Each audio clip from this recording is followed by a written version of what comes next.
नमस्ते to all of you. आज के सेशन में आप सभी का स्वागत है। आइए चलते हैं। देखिए हम लोग कर क्या रहे थे। We were doing. हमने पूरे इनकम टैक्स एक्ट को तीन पार्ट में डिवाइड कर दिया था। एक टोटल इनकम, फिर टैक्स ऑन टोटल इनकम, और फिर असेसमेंट वाला प्रोसीजर, या फिर हम ये कहें कि इनकम टैक्स अथॉरिटीज को क्या जुरिस्डिक्शन है, क्या पावर्स है, कैसे असेसमेंट करेगा, कैसे आप रिटर्न फाइल करेंगे।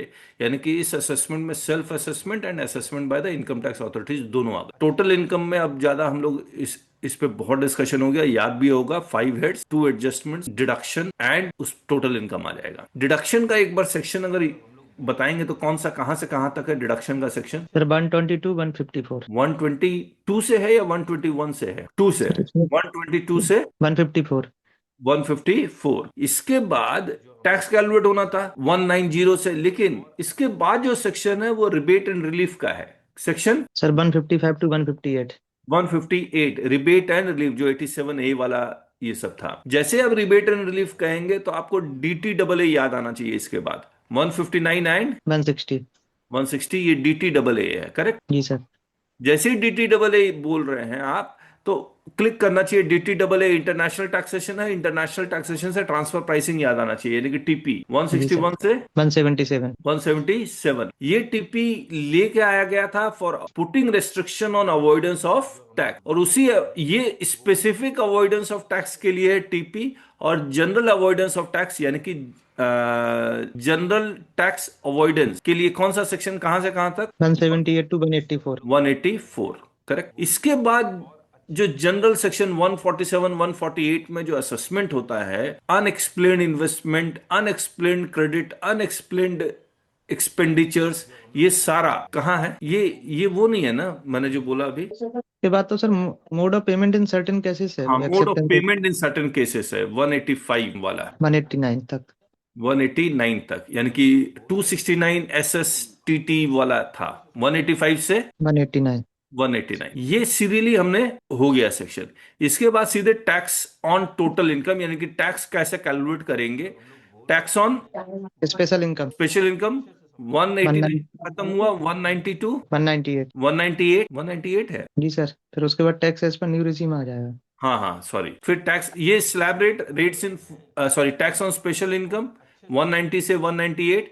फिर न्यू टैक्स रिजीम, इस न्यू टैक्स रिजीम में इंडिविजुअल एचयूएफ कंपनी, ये फर्म और एलएलपी का तो है नहीं, बाकी सबका है।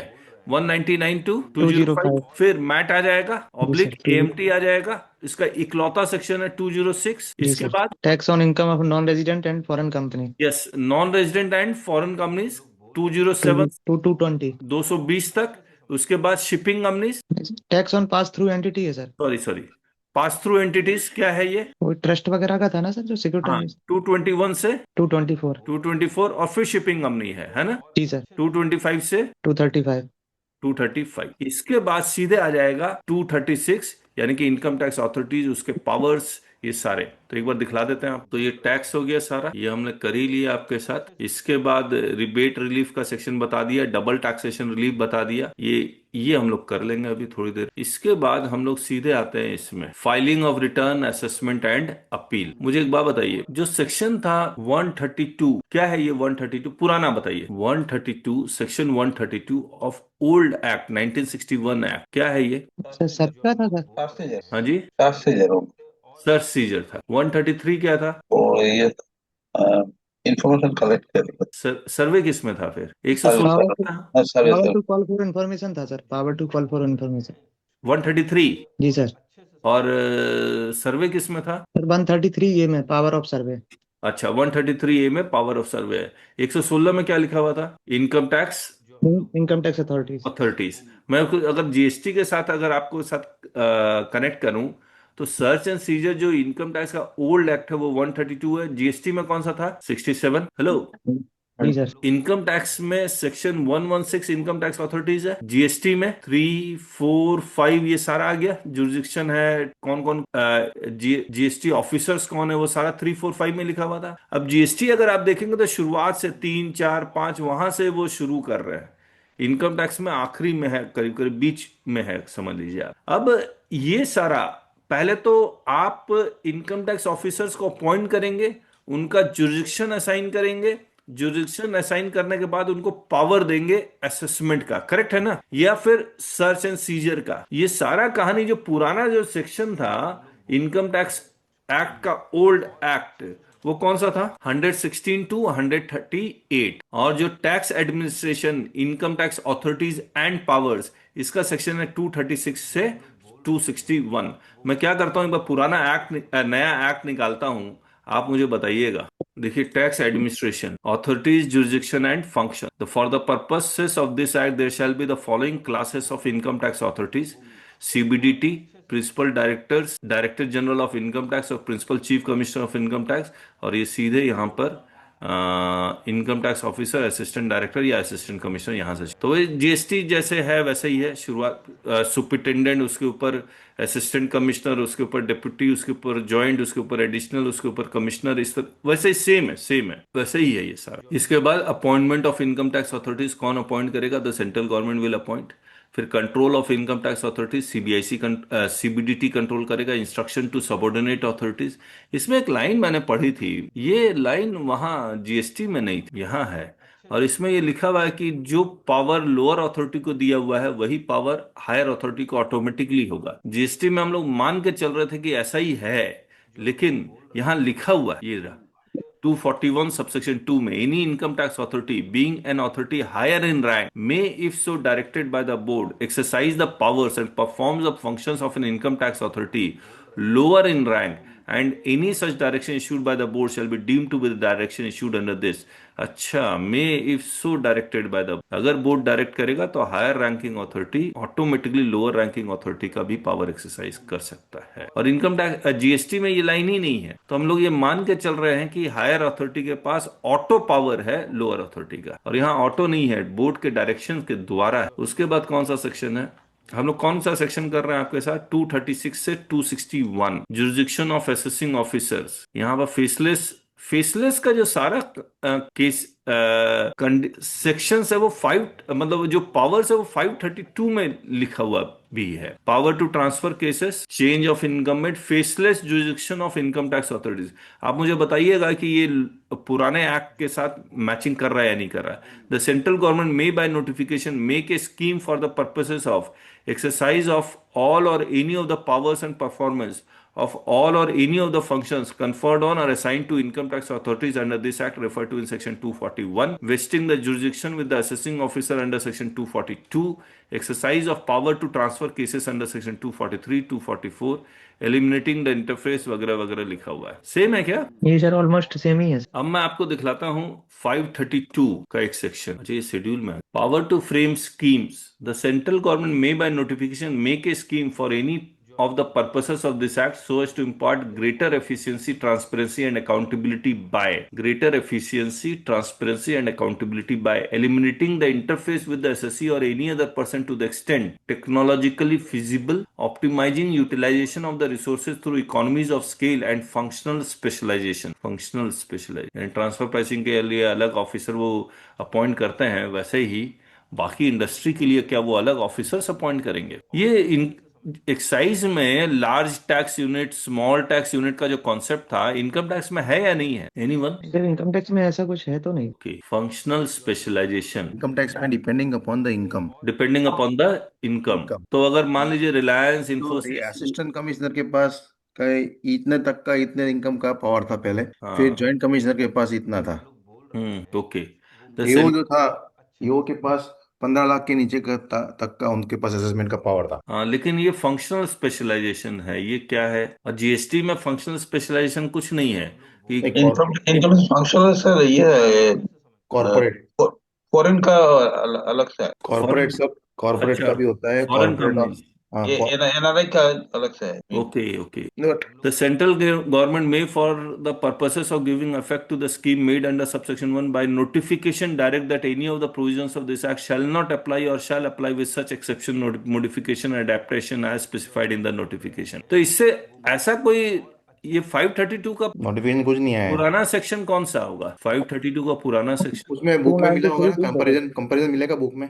293 293 डी है सर। 293 डी डी है, ओके ओके। क्या और 293 डी से रिलेटेड कोई नोटिफिकेशन आया हुआ है क्या? देख लेते हैं सर उसमें। अच्छा, 532 में आ रहा है ना, इतने सारे सेक्शन है। 92 CA, यस, ये तो ट्रांसफर प्राइसिंग वाला। 144C, नहीं नहीं 144C किसका था? जॉइंट कमिश्नर का रेफरेंस वाला था, मुझे जो याद आ रहा है।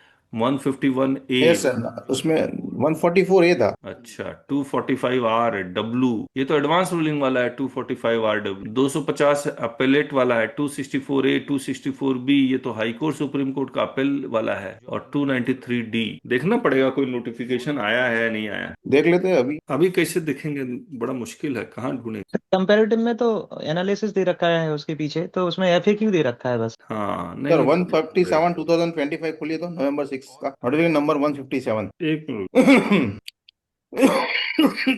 चलिए ना, बाद में देखेंगे जिनेश जी, नहीं तो ये। कोई बात नहीं, है मेरे पास 2-3 ठीक है, नोटिफिकेशन मिला है। ठीक है, ठीक, ये रहा। तो 236 ये faceless jurisdiction of income tax authorities. फिर powers, powers regarding discovery, production, evidence, search and seizure जो 132 था। Powers to requisition, reasons not to be disclose, application of seized और रिक्विजिशन एसेट्स, कॉपिंग, एक्सट्रैक्टिंग, ये भी 132। Power to call for information, power of survey, power to collect certain information, power to call for information by prescribed income tax authorities, वगैरह वगैरह है। चलिए, faceless collection of information, ठीक है, आ गया। तो income tax authorities and there powers, section 236 से 261।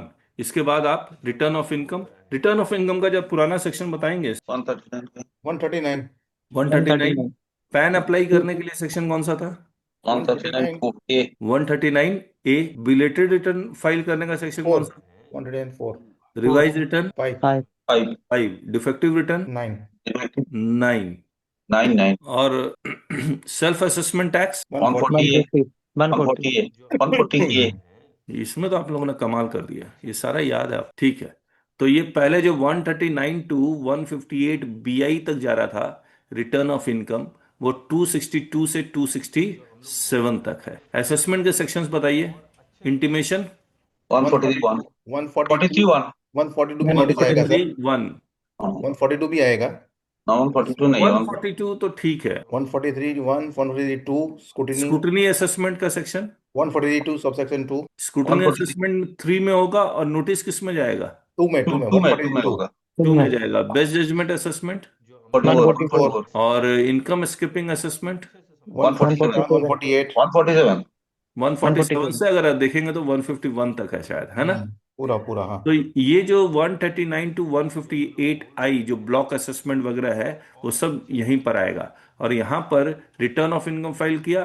फिर जो असेसमेंट प्रोसीजर फॉर असेसमेंट है 268 से 301 तक। तो फिर टैक्स एडमिनिस्ट्रेशन 236 से 261, रिटर्न ऑफ इनकम 262 से 267, प्रोसीजर फॉर असेसमेंट 268 से 301 तक। इसके बाद ये जो 302 वाला जो सेक्शन है, उसमें क्या लिखा हुआ है? इसमें 302 से लेकर 355 तक। ये कौन सा है सर? आपने इसमें बुक में नहीं रखा है, नया वाला पुराने वाला नहीं बता नहीं, रहा बुक में है, ऑब्वियसली बुक में है। फिर है वो है? लीगल इधर रिप्रेजेंटेशन इधर किधर वगैरह। है? ये क्या है? यस यस, क्योंकि ये सीरियल ही लीगल। नहीं है ना, ये बीच में फिर 356 आ रहा है, इसीलिए मैं तो आपको याद करवाने के लिए 302 यहाँ है। यस, 302 से 355 कि एओपी बीओआई फर्म एचयूएफ का कैसे असेसमेंट होगा, रिप्रेजेंटेटिव एसएससी का असेसमेंट कैसे होगा, executor succession partition non profit organisation का असेसमेंट कैसे होगा, वो सब 302 से 355 के बीच में है, ठीक है ना? मतलब ऐसा बोल सकते हैं 268 से लगा के 355 तक पूरा असेसमेंट प्रोसीजर का है, इंक्लूडिंग टाइप्स ऑफ। 236 से लेकर, नहीं, टू टू मतलब ये बोल रहा हूँ मैं, प्रोसीजर फॉर असेसमेंट 268 से लगा के 355 तक है। 268 क्यों बोल रहे हैं आप? अच्छा, यहां से, ओके। हाँ, वो तो इनकम है, रिटर्न ऑफ इनकम 267 तक, हाँ, 68 से 355 तक। अब देखिए, ये मैंने यहां पर इसलिए लिखा है, ये वाला मैंने वहां नहीं लिखा प्रोसीजर फॉर असेसमेंट में, क्योंकि ये बेसिकली सेल्फ असेसमेंट आपको करना है।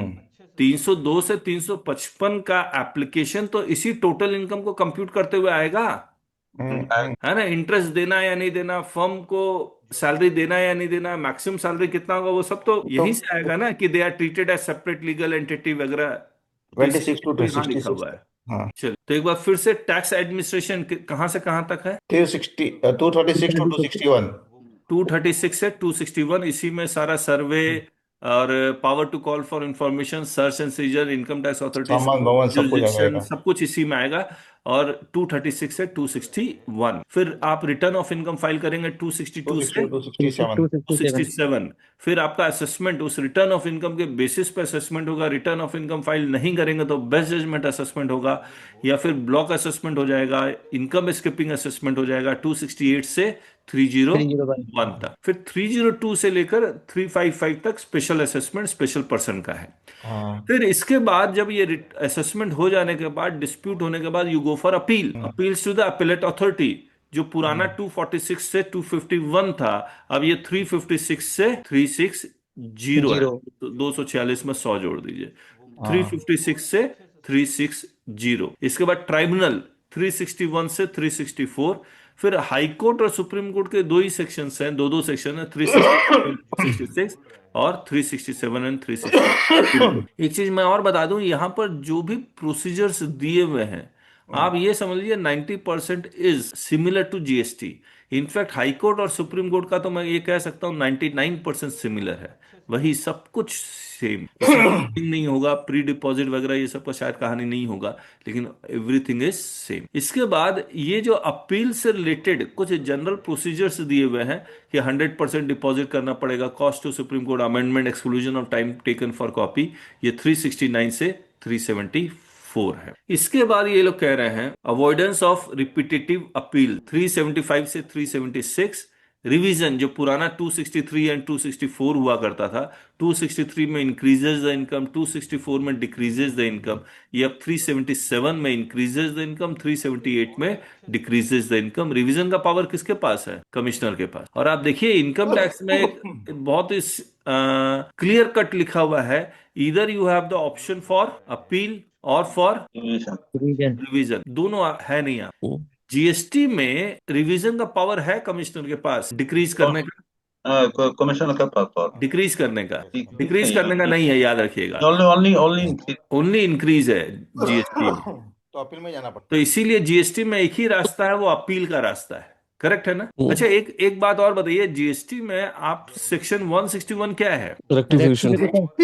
और इनकम टैक्स में पुराना सेक्शन रेक्टिफिकेशन का कौन सा था? 154। 154 में रेक्टिफिकेशन का पावर कितने साल के अंदर जा सकते थे 4 रेक्टिफिकेशन? साल के अंदर। चार सर साल 16 के साल अंदर। 16 साल तक जा सकते थे सर, उसमें 155 में कुछ क्लॉजेस दिए हुए थे। 16 साल का भी है? हाँ 155 में क्लॉजेस थे सर, कुछ 12वें 13वें नंबर के क्लॉजेस थे। जो 154 का एक्सेप्शन है। हाँ जी हाँ जी, मतलब उसमें 147 में तो मुझे याद नहीं, था कि इंटरनेशनल 155 में सर वो था बेसिकली कि किस ग्राउंड पे हम 154 कर सकते हैं। चलिए ठीक है, तो बाय एक्सेप्शन आप 16 साल का भी है, लेकिन आप 4 साल मानिए। 4 साल तो है ये 161 में रेक्टिफिकेशन कितने महीने के अंदर जा सकते हैं? सर। ये 6 months, 3 months, 3 month. 3 months. Department 6 महीने के अंदर कर लेगा। करेक्ट है? हम्म। अब यहां पर समझिए इसको क्या हो रहा है। तो यहां रिवीजन है 377 से लेकर 378 तक, यहां भी शायद 1 साल का टाइम लिमिट है रिवीजन का। ओके, फिर alternate dispute resolution 379। Advance ruling जो पुराना 249 245 एन टू 245 डब्ल्यू था, वो क्या हो गया 382 टू 389 हो गया। अच्छा, एडवांस रूलिंग जीएसटी में, एडवांस रूलिंग के लिए कौन जीएसटी में एडवांस रूलिंग कौन देता है? कौन से ऑफिसर्स जीएसटी में एडवांस रूलिंग के लिए बैठे होते हैं? Separate body. कमिश्नर हाँ और सॉरी, इनकम टैक्स में एडवांस रूलिंग में कौन सा AAR ऑफिसर होते हैं? कमिश्नर लेवल ही होता है सर, AAR होता है, अथॉरिटी फॉर एडवांस रूलिंग। ये जज होते हैं, रिटायर्ड सुप्रीम कोर्ट जज या रिटायर्ड हाई कोर्ट जज। तो इसीलिए इनकम टैक्स का एडवांस रूलिंग की परसुएसिव वैल्यू बहुत ज्यादा है इन कंपैरिजन टू जीएसटी, क्योंकि जीएसटी में तो ये जितने भी टेक्निकल ये कह रहा हूं, रेवेन्यू साइड ही ऑफिसर्स बैठे होते हैं। इसीलिए जब जीएसटी में रेवेन्यू साइड ऑफिसर्स बैठे होते हैं, तो आपके अकॉर्डिंग, यानी कि हो सकता है जजमेंट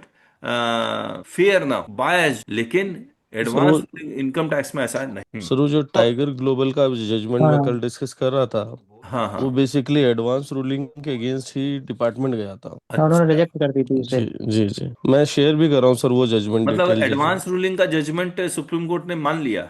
नहीं, एडवांस रूलिंग के अगेंस्ट नहीं, सुप्रीम कोर्ट ने हाई कोर्ट। हाँ अपेल्ड कर दिया सर। अपहेल्ड कर दिया ना वो, क्यों? जी सर। जब हाँ। डिपार्टमेंट गया तो एडवांस रूलिंग के अगेंस्ट गया, इसका मतलब इसके फेवर में था। ठीक बात है, इसीलिए कह रहा हूँ एडवांस रूलिंग इनकम टैक्स में अगर कोई कहे कि एडवांस रूलिंग में जाना है, बिल्कुल जाना चाहिए। ऑल्टरनेट डिस्प्यूट ये रिजोल्यूशन में क्या होता है? सेटलमेंट वाला, सेटलमेंट कमीशन। ये नहीं सेटकॉम, पता। हाँ सेटकॉम होता था, अभी तो सेटलमेंट सेटकॉम तो कमीशन, बंद है, सेटकॉम तो बंद है। सेटलमेंट कमीशन की जगह नाम दे दिया उनको ऑल्टरनेट डिस्प्यूट रिजोल्यूशन, है ना? अरे बट सेटलमेंट कमीशन की जगह सेटलमेंट कमीशन तो बहुत लंबा चौड़ा कमीशन था, ये कुछ नहीं ये। नहीं, सेटकॉम तो सर बंद किए काफी टाइम हो गया ना, अभी ओमिटेड हाँ कर बंद दिया हो है गया। ना तो, रिवाइव ओमिटेड नहीं हो गया हुआ। सर तो नए इनकम टैक्स में तो। ये अल्टरनेट डिस्प्यूट रिजोल्यूशन में पढ़ लेते हैं क्या है, मुझे भी आइडिया नहीं है कौन सा सेक्शन था alternate 379। Three 379। 79 the central government shall constitute one or more dispute resolution committees as per the rules made under this act for dispute resolution in case of such person or class of person as specified by the board who opt for dispute resolution under this chapter। तो ये तो committee बनाएंगे। The dispute resolution committee subject to the condition as may be prescribed may make modification to the variations in the specified order, reduce or waive any penalty imposable under this act, or grant immunity from prosecution for any offence punishable under this act in case of a person whose dispute is resolved under this chapter, irrespective of।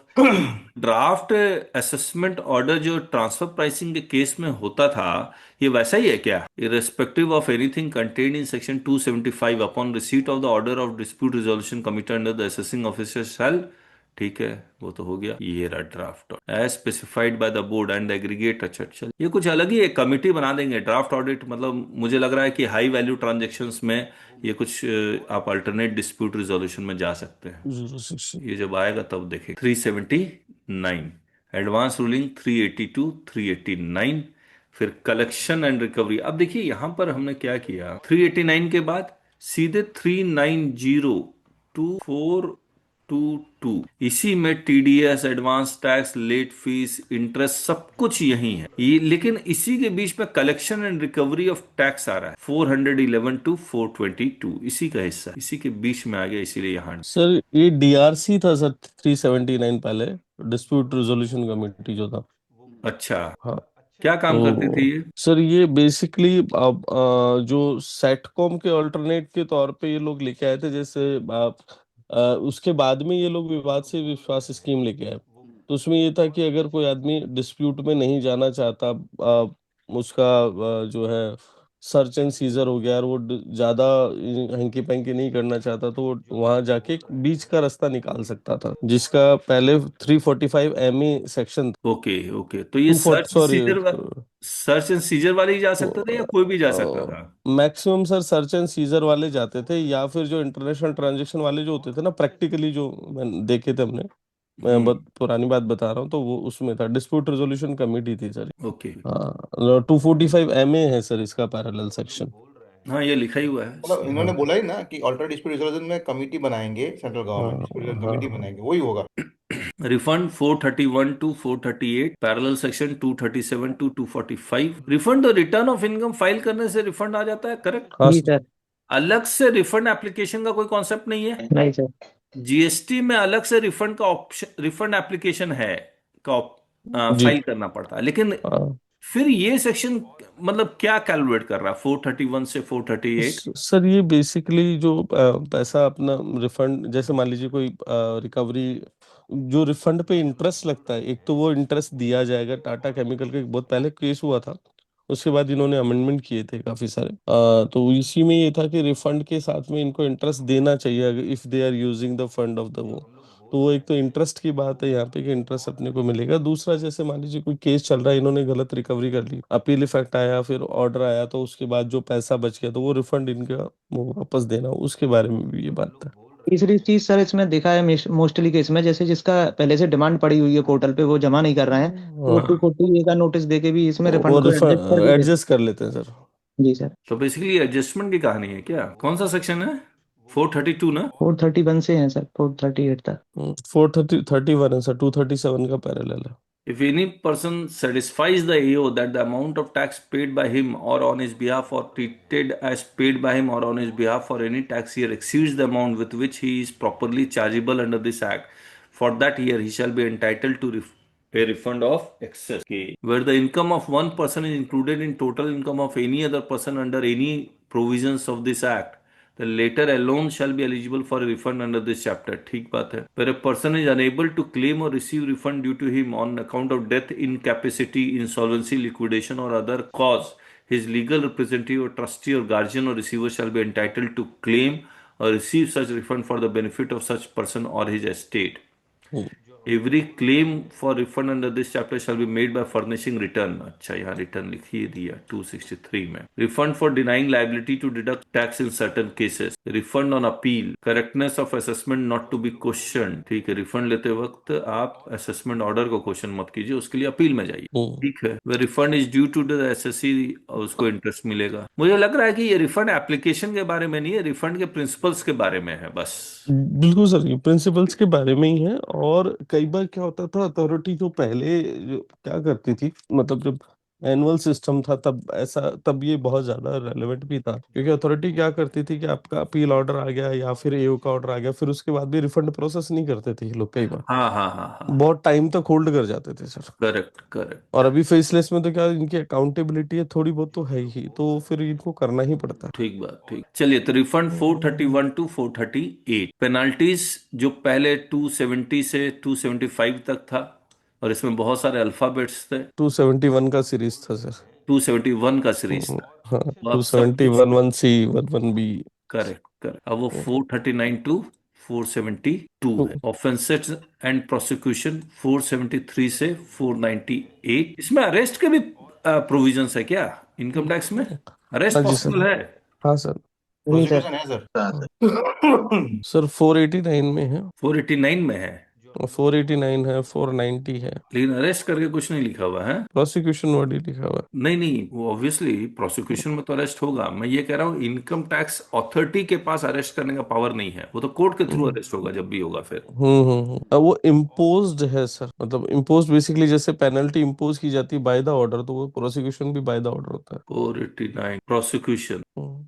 नहीं तो फिर court जाके arrest होगा. इसका मतलब GST में जैसे income tax department को, जीएसटी डिपार्टमेंट को ही अरेस्ट का पावर दे दिया गया था. ये देखिए, certain offences to be non cognizable irrespective of anything contained in Bharatiya Nagarik Suraksha Sanhita. An offense punishable under this shall be deemed to be non cognizable within the meaning of that संहिता. देखिए, non cognizable इसका मतलब तो court के द्वारा ही arrest आएगा. जी sir, वही मैं कह रहा था, पेनल्टी और प्रोसिक्यूशन जो है ना वो इम्पोज्ड वर्ड है यहाँ पे, मतलब मैक्सिमम जगह जितना भी है।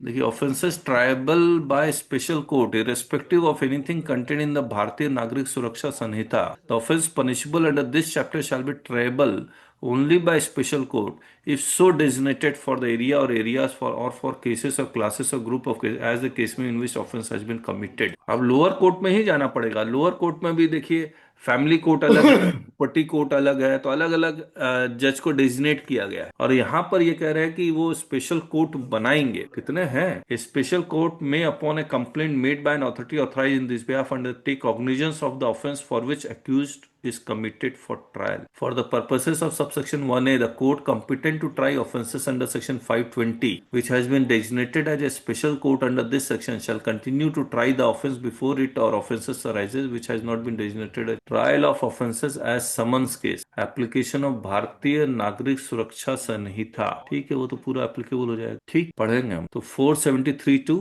498, फिर मिसलेनियस 492 से 49 से 530. एक बार याद करने की कोशिश कर लेते हैं. वैसे टैक्स एडमिनिस्ट्रेशन बताएंगे सेक्शन कौन सा है? 236 to 261. 261 261. Return of income 262 to 67. 267, assessment होने लगेगा 268 से 268 से 301. 301 ठीक है. और फिर ये 3022 से Special स्पेशल 302, असेसमेंट 355. 355 वो स्पेशल जो पर्सन का असेसमेंट होगा. असेसमेंट। फिर अपील में आ जाएंगे. Commissioner appeal 366 to 366. 366 मतलब इसको कमिश्नर अपील ट्राइब्यूनल 360 तक, कमिश्नर कमिश्नर 360 और 361 to 364 ट्राइब्यूनल. 361 ऊपर से वाला था 356 to 360 है सर. 360 है सर ऊपर। ये 360 है. 360 ओके कमिश्नर ओके. अपील. फिर 361 1 से से अपील ट्राइब्यूनल 364. 364 फिर तो दो सेक्शन है. हाँ, 365 366 और 367 368 सुप्रीम कोर्ट. हो गया. इसके बाद एक जनरल है हम्म ये वाला, वो क्या है? 369 to 374. 369 to और ये 374 374 है हाँ हाँ हाँ, कि, यस सर।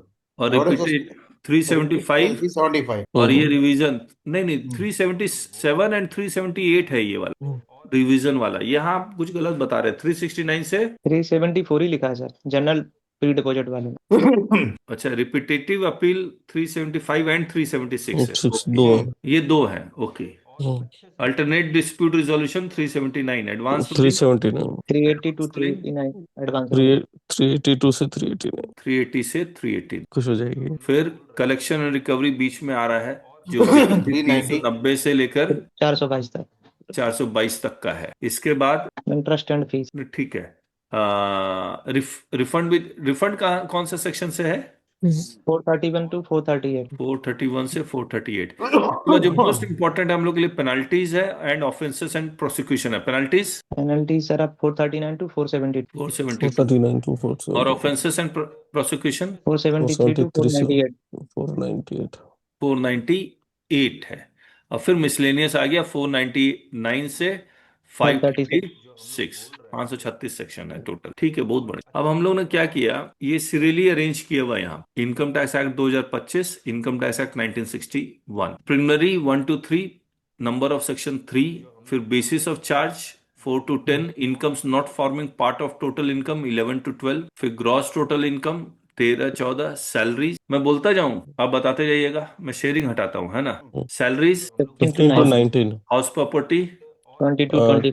20 से 20 से 25, 25 25 जी सर। और पीजीबीपी 26 टू 26 to ये 26 दिख नहीं रहा है, ये आपको ना खुद सेल्फ याद करना पड़ेगा, है ना। ये पीडीएफ हमने आपको दे ही दिया। PGBP, capital gain, other sources, income of other person included in the total income of SSC, basically clubbing of income है 96 to 100, एग्रीगेशन ऑफ इनकम जहां पर अनएक्सप्लेन्ड क्रेडिट, अनएक्सप्लेन्ड इन्वेस्टमेंट 101 से 107 तक, set off and carry forward of losses 108 से 121, deduction to be made in computing total income जो अभी हमने किया 122 से 154, फिर rebate and relief 155 to 158, double taxation relief 159 60 159 and 160। जैसे डबल टैक्सेशन रिलीफ पढ़ेंगे तो ट्रांसफर प्राइसिंग, इंटरनेशनल टैक्सेशन याद आना चाहिए 161 to 177। 77 सर ये स्पेसिफिक अवॉइडेंस है, जनरल एंटी अवॉइडेंस हो गया 178 to 184। फिर mode of payment in certain cases जो लोन्स डिपॉजिट से रिलेटेड 185 से 189। सर हाँ सर हाँ हाँ, इसमें डिडक्शन का शेड्यूल में चला गया है पूरा। डिडक्शन वाला जो चैप्टर है 122 154 उसका शेड्यूल है क्या? तो एटीसी वाला नहीं 120 से 154 है उसका शेड्यूल है। हाँ शेड्यूल लिखना भूल गया, शेड्यूल लिख देता हूँ, है ना। हाँ सर, एक ही शेड्यूल है ना? एक ही शेड्यूल एटीसी वाला। कौन सा है ये? लास्ट हाँ वाला होगा 16। शायद नहीं, 16 तो सर ये ट्रस्ट वाला है। अच्छा, ये ट्रस्ट, ट्रस्ट वाला है, ये रहा हाँ शेड्यूल 15।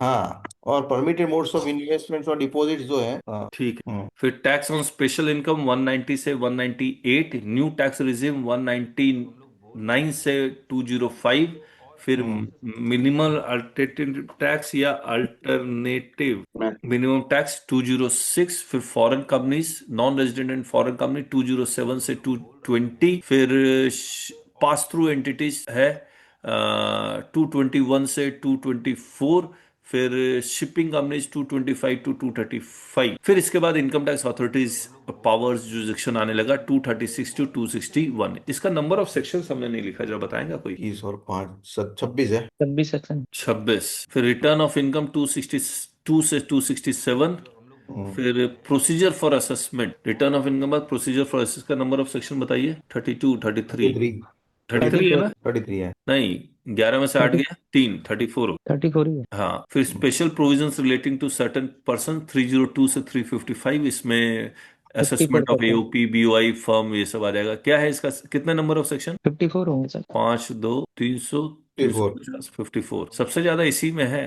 5 इसमें है। फिर appellate authority, appeals to the appellate authority 5 356 to 5 कैसे 7, नहीं 4, 5, हाँ। फिर अपील्स टू द ट्राइब्यूनल 361 से 364, 4। 4। फिर हाई कोर्ट, सुप्रीम कोर्ट, फिर जनरल, ये कितना है? 6 है। ठीक है, avoidance of repetitive appeals and revision, ठीक है। फिर alternative dispute resolution 379, advance ruling 10, advance tax ये कितना होगा? 21। वो तो सर 20 ही होने चाहिए। नहीं नहीं नहीं नहीं, बराबर तो है, 21 ही है। 21 अच्छा collection and 21। Recovery of tax 411 से 422, इंटरेस्ट एंड फीस 423 से 430, कितने हो गए? 8 7। Refund penalties 439 to 472, offences and prosecution 473 to 498, फिर 499 टू 5। ये दो तो हट ही गया है, तो इसीलिए ओमिटेड ओमिटेड लिख दिया। सबसे ज्यादा सेक्शन इसमें है 54। स्पेशल असेसमेंट इसके बाद पीजीबीपी में हो 41। 41। 50 और 30 के सीरीज में बहुत है, 38 34, मिसलेनियस 38 है। चलिए ये हो गया। इसके बाद शेड्यूल्स ये हम लोग कर ही चुके हैं आपके साथ। इनकम टैक्स एक्ट 2025 के आप चाह रहे थे मैं चैप्टर भी लिख दूं, तो हमने चैप्टर भी लिख दिया। Chapter 1 preliminary 1 to 3, basis of charge 4 to 10, फिर incomes which do not form part of total income, ये चैप्टर 3, इसका ए बी दो पार्ट में डिवाइड किया हुआ। Incomes not to be included in total income 11, incomes not to be included in total income political parties and electoral trust 12, फिर computation of total income, फिर computation of total income, heads of income इसी में लिखा हुआ है कि कितने part में है। फिर ये 5 पार्ट आ गए, A B C D E F, उसके सेक्शंस के साथ आ गए। फिर chapter 5 income of other person included in assessee's total income 96 to 100, aggregation of income, set off and carry forward and set off और carry forward and set off. फिर deductions to be made in computing total income, इसके 5 part है। General deduction in respect of certain payments, etc वाला वो सब आ जाएगा, तो इसमें 123 से 137, including schedule 15। Deduction in respect of certain income, SEZ unit, SEZ ही है तो क्या होगा, वो सब इसी में है 138। हेडिंग सी सीरीज जो थी ना सर, वो है शायद। हाँ। फिर deduction in respect of other incomes 153, other deductions, जहां पर पेमेंट वाला, फिक्स डिपॉजिट, टीटीए वाला, ये सब था 150। ये सारे एटीयू होगा, ये यहां पर टीटी वाला होगा, इंटरेस्ट वाला। फिर rebate and reliefs A B 150, rebate and relief, double taxation relief. फिर special provision relating to avoidance of tax, जो बेसिकली ट्रांसफर प्राइसिंग है। General anti avoidance rule, mode of payment in certain cases 269 वाला। फिर determination of tax in special cases, जो कह रहे थे वो सबसे बड़ा यही, नहीं नहीं सॉरी, जो tax on special income, new tax regime, MAT, AFT, shipping companies, pass through entity, ये शिपिंग सब यहाँ पर है। टनेज टैक्सेशन वगैरह सब टनेज इसमें। टैक्सेशन वाला, correct. Determination of tax in special cases, special provision relating to tax on capital gains, फिर new tax regime, special provision relating to minimum alternate tax and alternate minimum tax, special provision relating to non resident and foreign company, special provision relating to pass through entities, फिर special provision relating to income of shipping companies. फिर tax administration, authorities, jurisdiction and functions, power. फिर return of income, allotment of permanent account number 262, filing of return income 263 से 267 तक। बराबर। हाँ, फिर procedure, ये मैंने ठीक लिखा है ना, ये 262 से ही स्टार्ट होगा ना? परफेक्ट है सर। ठीक है। प्रोसीजर फॉर असेसमेंट, फिर special procedure for assessment in search cases, जो 153 A B C block assessment, basically वो यही था। लाइबिलिटी इन स्पेशल केसेस, ये बड़ा सेक्शन था। ये ए बी दो पार्ट में डिवाइडेड है। यस। ए में association of persons, firm, Hindu undivided family, legal representative, representative SSC, general provisions, representative SSC special cases, association of person and body of individual, executors, succession, partition, profits of non-resident from occasional shipping business, persons leaving India, association of persons or body of individual or artificial juridical person formed for a particular event or purpose, person trying to alienate their assets, discontinuance of business or dissolution, private companies, assessment of firms, changes in constitution, succession and dissolution, liability of partners of limited liability partnership of liquidation। फिर B में special provision for registered non profit organisation, तो ये जो non profit organisation का ये सारा जो trust का है, वो इसी चैप्टर 17 में का बी पार्ट में है। रजिस्ट्रेशन जो 12A 12AA सारा था।